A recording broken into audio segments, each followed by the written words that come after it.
এরকম বদমাশ কেউ আছে?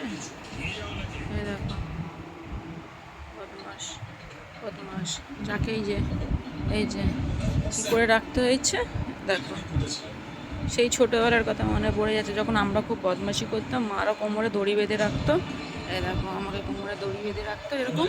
ওই দেখো, দড়ি বেঁধে রাখতে হয়েছে। দুষ্টু, আয় এদিকে আয়। এই দেখো, ওর বোনু ওর দড়ি কেটে দিচ্ছে দিদির, যাতে ওর সাথে বদমাশি করতে পারে, খেলতে পারে। দেখো, সেই জন্য আমাকে এই যে দড়ি বাঁধিয়ে রাখতে হয়েছে। তাও কি, এই যে নিজের সাথে। দেখো, সবাই রথের দড়ি টানছে, রথের সিজনে। এই দেখো, আমার পুটুকো দেখো, ওর দিদির দড়ি টানছে।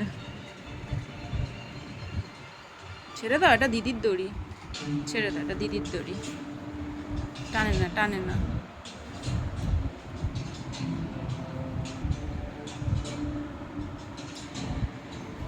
তোমার দড়িটা দেখিয়ে দাও তোমার সোনা।